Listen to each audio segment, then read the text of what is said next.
to our channel.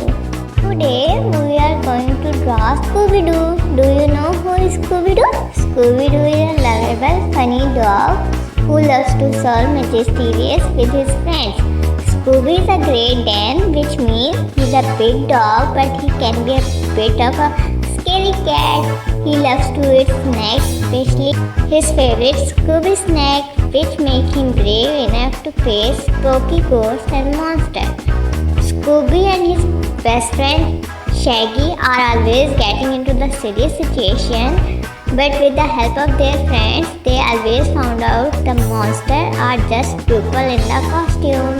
Scooby-Doo teaches kids about friendship, teamwork, and how not to be scared of things that are not real.